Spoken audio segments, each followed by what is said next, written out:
Los Angeles Rams. On Sunday, they looked bad, at least on defense. Tampa Bay Buccaneers. Jameis Winston, whose up-and-down career has been well chronicled, destroyed the Rams' defense. He had 385 yards and 4 touchdowns. Winston also kept the Rams in the game with a pick six in the fourth quarter too. Marcus Peters.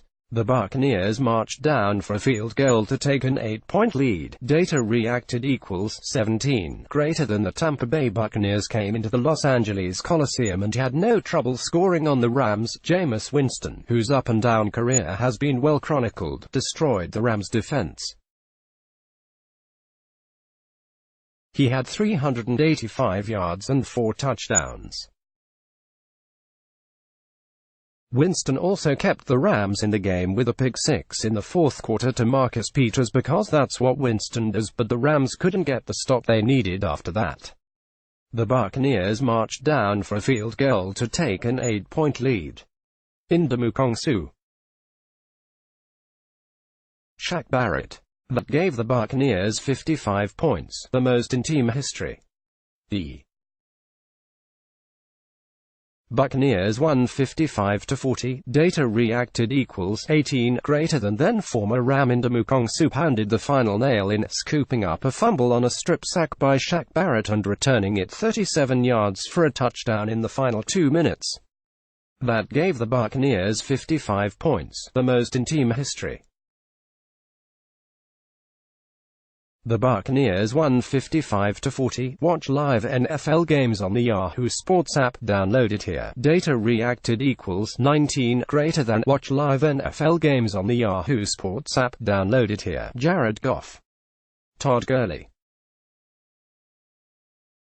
The Rams are 3-1, but there's a lot to be concerned about. Data-reactid equals 20. Greater than. Rams quarterback Jared Goff didn't look particularly good for most of the game, though he padded his stats in the second half. Todd Gurley isn't what he was and the defense got torched.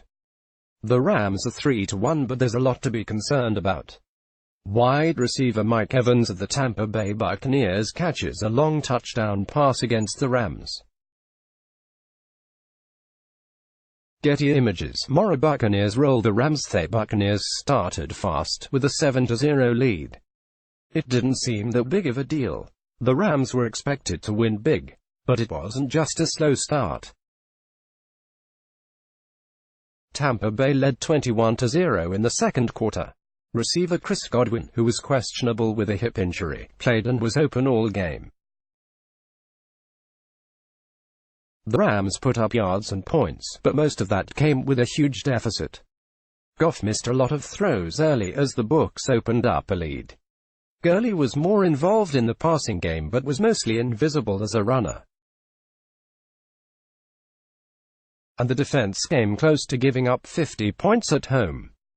Not ideal. Rams defense has a lot of work on. The Rams defense played well last week at Cleveland in a win. Maybe it was just a bad day against a Buccaneers offense that has a lot of talent and can explode for big plays. It just didn't look good when Evans, Godwin and anyone else were running wide open most of the game. The Rams are still doing fine, even though Seattle tied them in the division and the idle 3-0 49ers lead the division by a half game.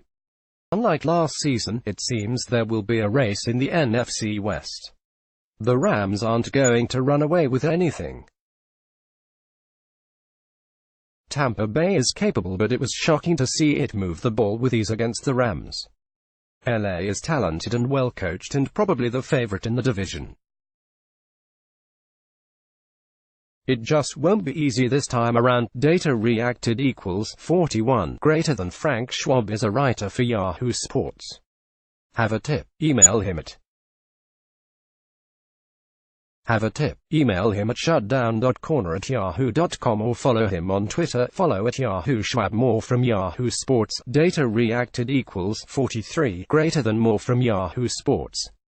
Let's block ads. Why?